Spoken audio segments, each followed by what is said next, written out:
You want me to decrease the AC? Happy New Day, CSA. Happy New Year.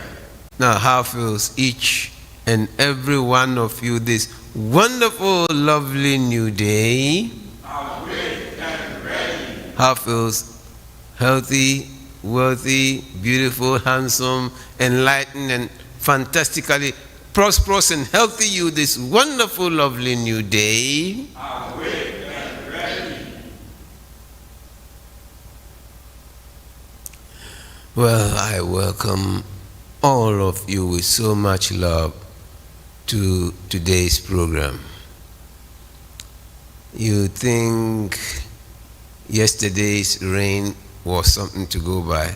Well, I have news for you. In California now, they are experiencing a lot of rain, flash flooding with winds very, very high. It's supposed to go up to 80 miles per hour.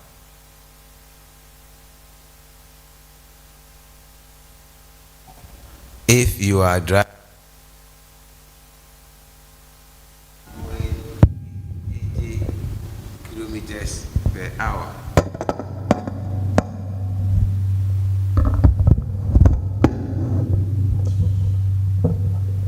if you are driving a car and it is going 80 kilometers per hour, it's not 80 miles per hour.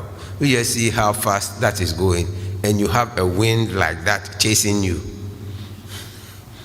So that is why during the time we were coming out of meditation, I asked us to remember our brothers and sisters in Southern California in prayer. Well, today's topic is a topic which forms the foundation of this ministry.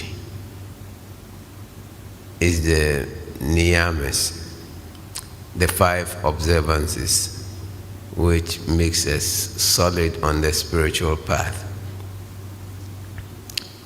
They are purity, contentment, self-discipline, steady, and surrender in God, or surrender to God.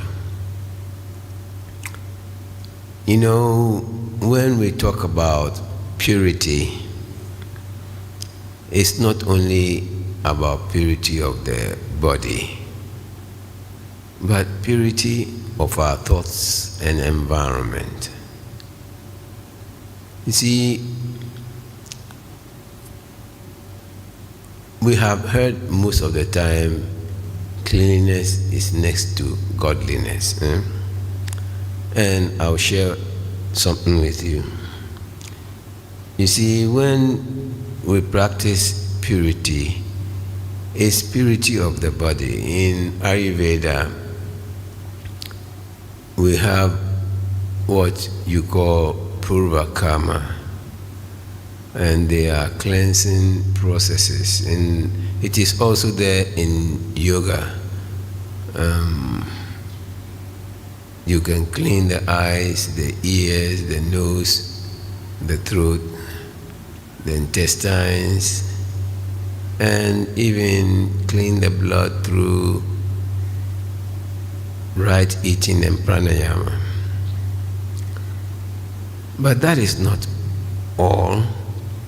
See, when you do this cleansing procedure and you purify the mind, or you purify the body, and you are thinking negative, it doesn't bode you well. I always hear some people when they are fasting, and they say, "Oh, I'm doing dry fasting.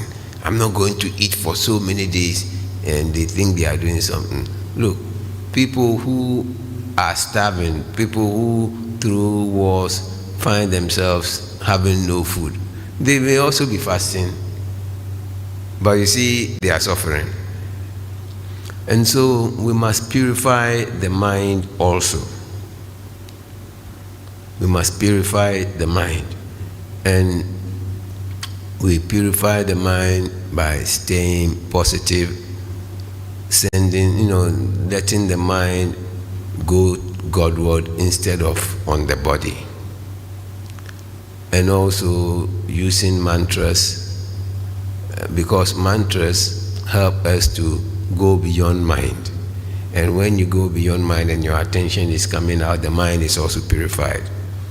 So purity is essential. And we are told that as a result of purity and cleanliness, one is inclined to avoid contact with possible causes of contagion. When you are established in purity and in cleanliness, you are inclined to avoid contact with possible causes of contagion. Well, but how do we go about purifying our bodies? Right choice of foods is very, very essential. I would that all of us will find our mind-body constitution and eat accordingly. You see, I have talked, now I'm tired, about this Maggi cube or this MSG, monosodium glutamate, that is put into food to make it taste better. You see, there's a difference between food tasting better and it being nourishing. When you eat sugar, sugar tastes good, it tastes sweet, but it has its side effects. So you look at the side effects of sugar and tell me whether it is okay for anyone to put that thing in his or her mouth. I have a lot of people who will talk about eating food, but when they drink tea, they put sugar inside, and it doesn't do them any good.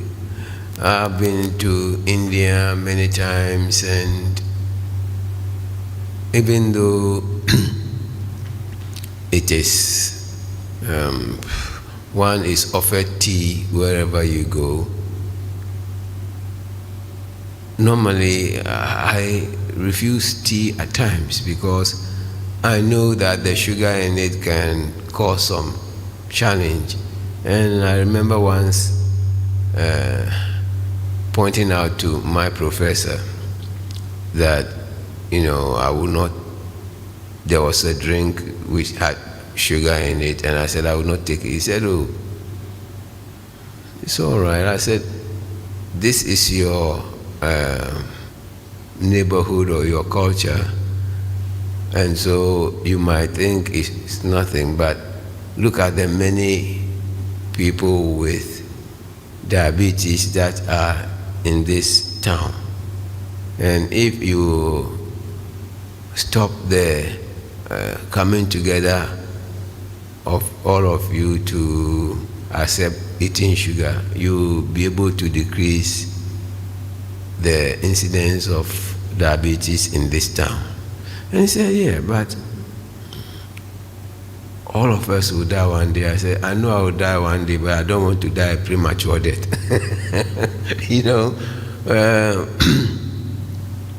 And we laughed it off. But it is true. I never heard of diabetes in this country till the mid-70s. How many of you were alive in the mid-70s? Let me see your hands. And Reverend John, at what age did you hear about diabetes?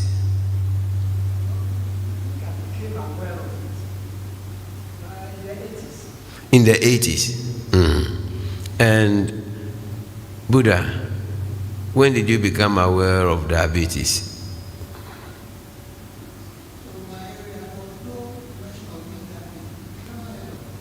You never heard of it? And who else? Who else can tell me when they heard of diabetes? You to the 80s. So, you know, diabetes killed one of my brothers, and my dad called me. He was, no one could console him. He was crying on the phone, or the other end of the phone. And I asked him, what? He said, your other brother is dead and we just buried him, and I'm calling to inform you. And I asked him, what killed him? He said, it has to do with the blood. So me, I thought it was blood cancer, you know, until another brother spoke with me and told me it was diabetes. So I went to the library and I looked for the term diabetes, and it showed, and it told me a little bit. So from that time, I cut out drinking soft drinks, Coca-Cola and the rest. And also I stopped using sugar completely. So I started drinking herbal teas and using honey. And my friends thought I was stark crazy. You know, I said, oh, why are you doing these things? I said, if death has not knocked on your door before, you don't take care of things. But when death hits you very hard, you awaken. And that made me even stop drinking very hot drinks like whiskey and brandy and the rest. I stopped all.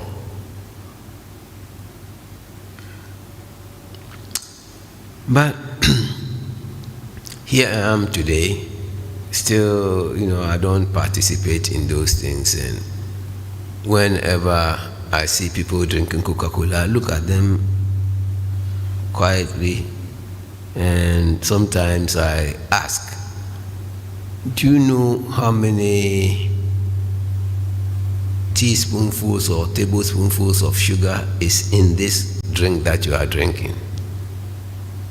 And sometimes they say, oh, it's just this one. I say, just this one. And when they give you another one, you say, just this one, another one, just this one. And then when diabetes comes, I also say, just this one.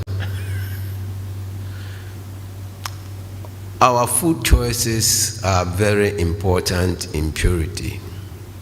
Our food choices. You know, our food choices also determines our mental attitude. You know that? Huh? They affect how we think. You know, we have foods that purify, we have foods which create agitation in the body, and we have foods which dull the mind. You know, and you can see in a lot of communities, they drink some very dark coffee with a lot of sugar in it, and they eat a lot of meat and are very, very aggressive, very, very, very aggressive. Some small thing, they'll pick a cutlass and fight you. And there are places where none of these things go on, and they are like sheep. You know, when you touch them, everyone is going in the same way and, you know, peacefully.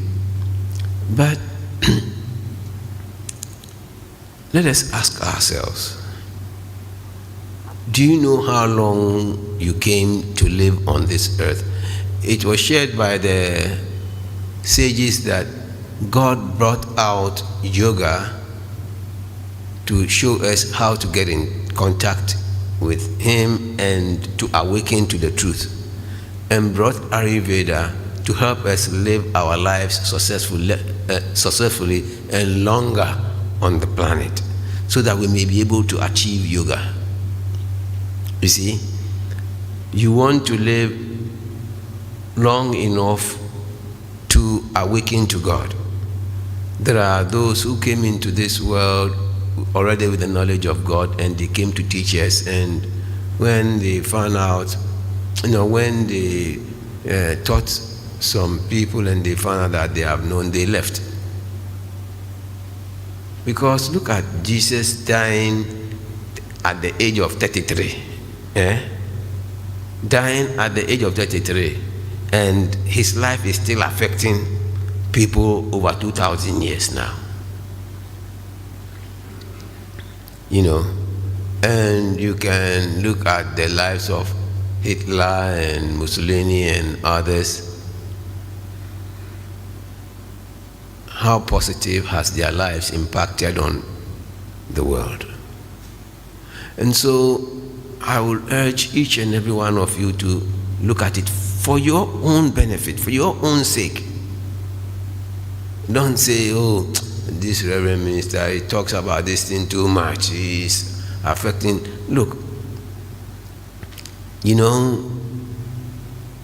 if in your home the rest say they are not following, you follow it. Follow a healthy living diet and see for yourself. You see, we are saying that it removes you from getting into contact with possible causes of contagion when you practice purity, and also purity of environment. Look, all these heavy storms and bushfires and all that is happening today is because of our wrong use of energy. It's because we don't take care of our environment. Look at mosquitoes. Mosquitoes have been biting people, mosquitoes during colonization. Mosquitoes were biting the colonialists, and they brought neem trees from India. Now, we have been drinking neem to overcome malaria, but how many people even drink neem leaves today? We are forsaking the drinking of neem leaves, and so still malaria is attacking people. How many of you here have had malaria in the last 3 years?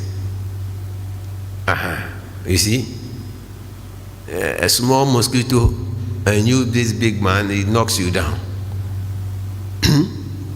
And so we must, clean our environment, because mosquitoes just don't come.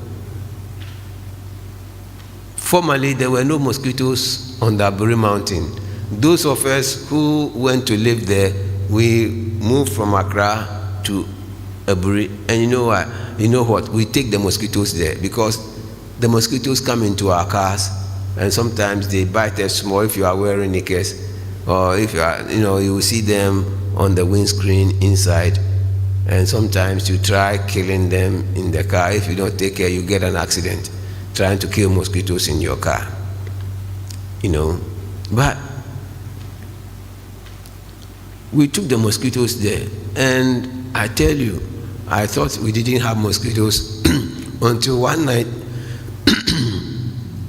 we were in the room, and then Mama Rose woke me up.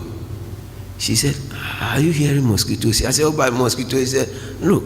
Then I looked at the back of our bed, and I saw mosquitoes lying up there, and they had drank our blood. Oh, I said, "These mosquitoes, they don't respect you." So the next day, I tried to find out the cause. And we have made a reservoir for water behind our house. That there was some land there that we had bought, and we made a reservoir for water. And I went to look inside, and the mosquitoes inside. So they told us if we pour dirty oil in it, and you pour dirty oil in it, it will kill them, but you're also messing the environment. You see. So eventually we broke that boundary and all the water went off. But still, mosquitoes will come, because there are other places where people live, empty cans, and they fill with water because it rains a lot on the mountain. So empty cans will fill with water, and then it will germinate mosquitoes. And it is the female Anopheles mosquito which gives us the parasite. And it goes into our bloodstream, and it wants a warm place, and it finds the liver a very warm place, because the liver is always hot.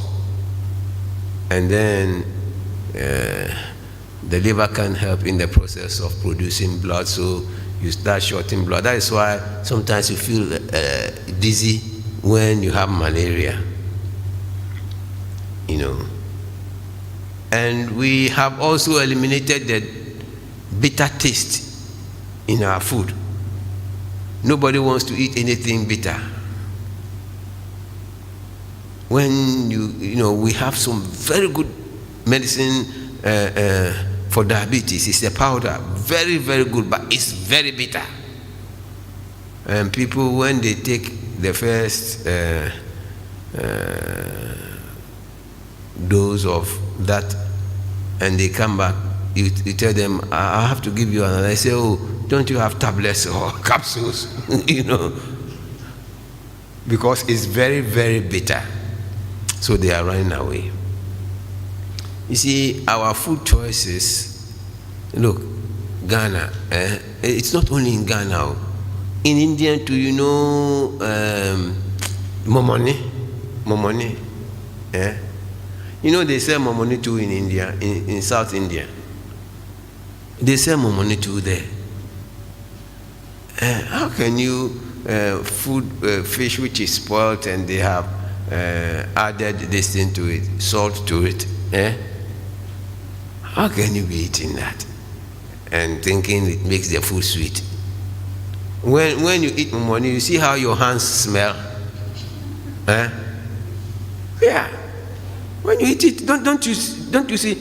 Look, tell me, do your hands smell when you eat momoni? And so, how sweet is it? You are going to a board meeting, and then you have food with momoni in it. You meet people and you hug them, and they say, akwe bon. This man is smelling.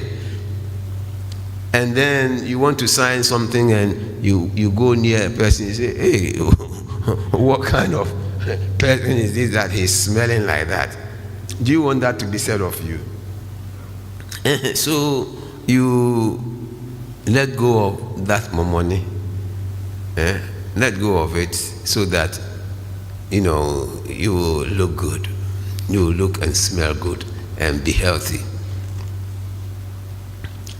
And then he says that as a result of purity, as a result of mental purity, one experiences serenity, cheerfulness, power of concentration, control over the senses, and fitness for the direct perception of God.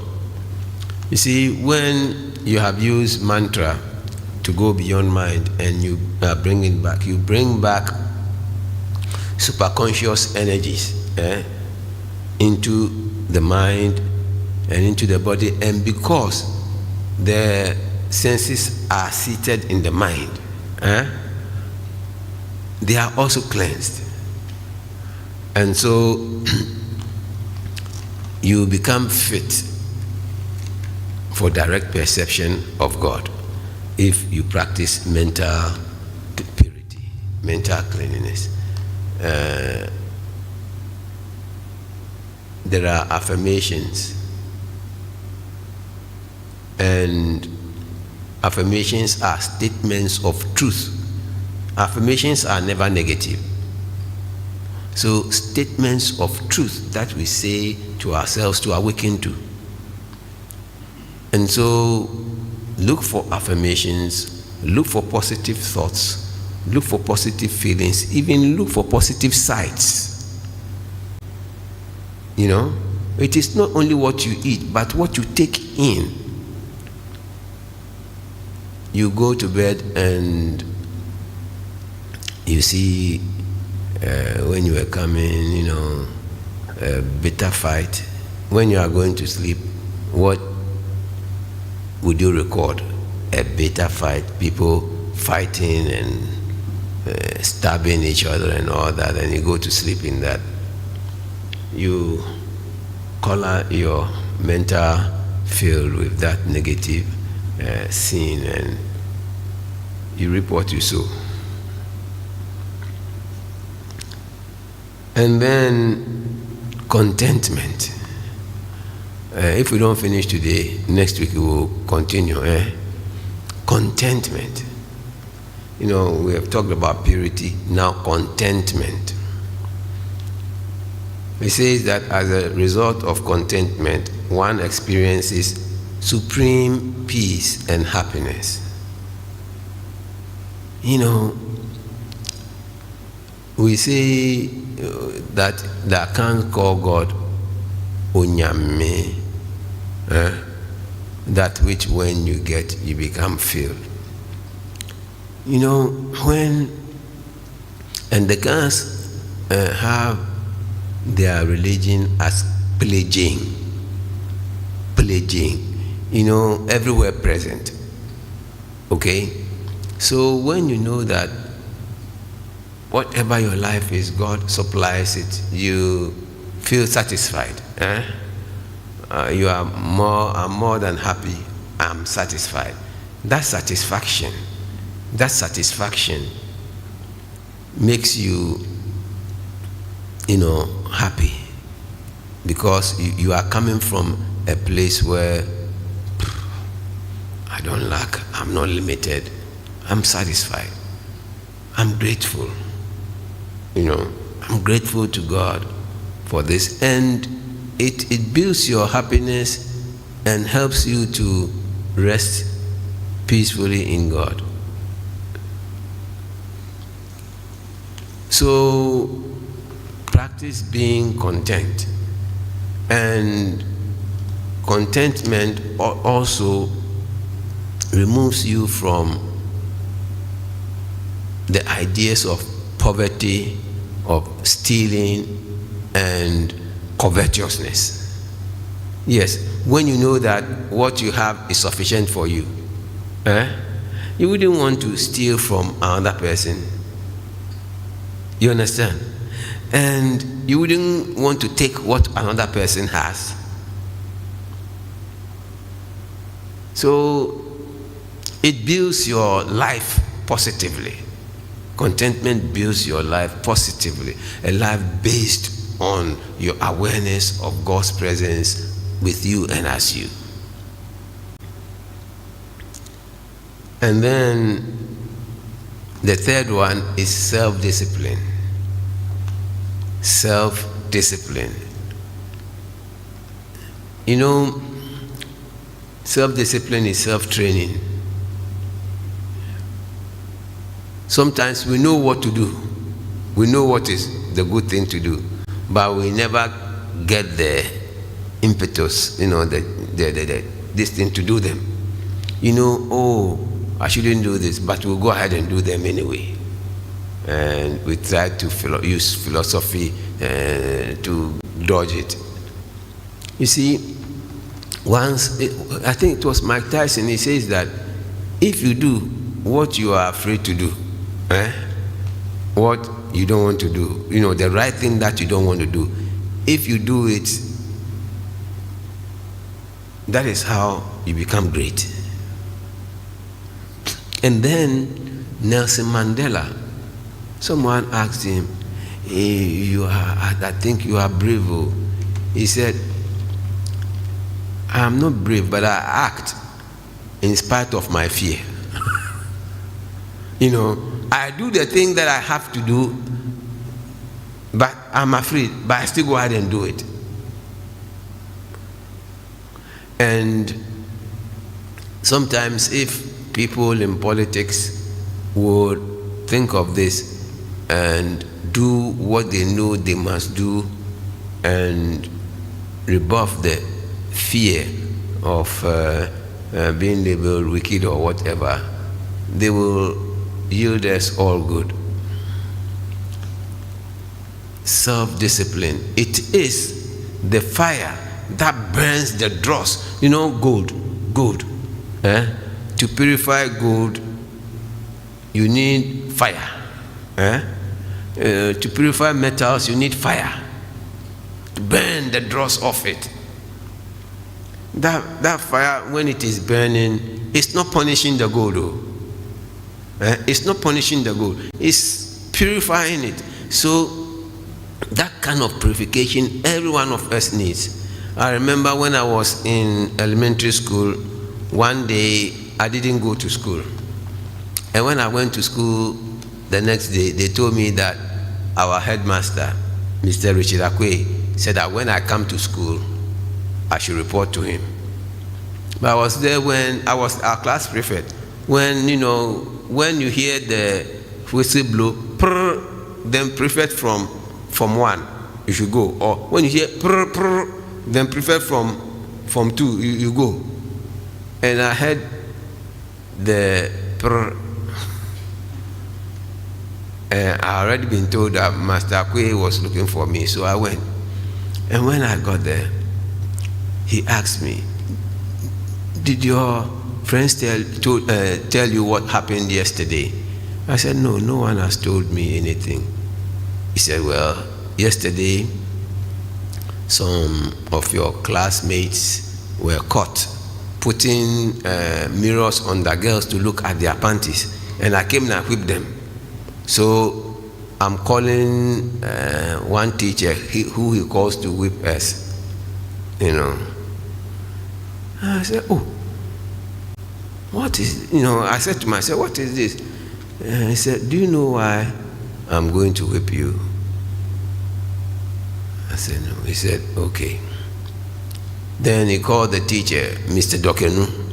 Mr. Dokenu came and said, give him 6. And I bent down. Look, it was not the pain of the whip, but the pain of me being punished for something that I have not done. And I stood.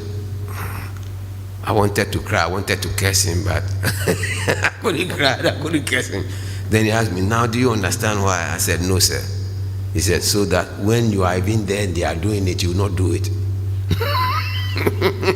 Or you stop them from doing it. I said, what? Such a bitter medicine, But guess what? When I wanted to change my life to be on the spiritual path, I remembered the teachings and the kind of discipline he instilled in us. And that helped me to overcome a lot of challenges to stay on the spiritual path. Because look, Master Akwe won't let you grow your hair. If you grow your hair when we go to assembly, in front of your classmates, everyone in the school, he'll call you, come. And then he'll ask, scissors.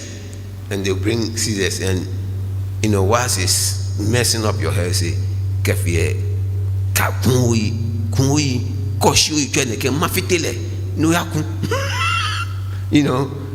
And he will mess up your hair, and you go and, you wanted to grow your hair, now you go bald. He did it to most of us. So I had, you couldn't chew gum in his school, in Akwe school, you couldn't chew gum. You chew gum, you'll be whipped when you are caught. And Our school uniform, we always wore white top, the men, and the boys, white top, white knickers, and they must be clean always. If he catches you and your school uniform is discolored, you die finish. The beatings, and also you must not come to school late. You see, whenever I am here, unless, have you seen me come to service late before? I'm always on time. And if something happens, I am outside and maybe I was at a meeting or something happens, immediately I arrive, the first thing I will do is to apologize and let you know why I had come in at that time. You see, he says that be prepared for whatever it is that you are going to do. And so don't use lateness as a decoy. Because when you use lateness as a decoy, you begin to lose your balance and always become a failure. You invite failure into your life. And so it's already 35 minutes. Let me recap. Even though we have purity, contentment, self-discipline, steady and surrender in God or to God, I've done 3, and the 2 we'll do them next week. So next week we'll go on study of the nature of consciousness and surrender to God. But today I've shared with you purity, contentment, and self-discipline. And I trust that you have taken in some suggestions which will inure to your benefit if you put them to practice. And I thank you for being here with me. Namaste.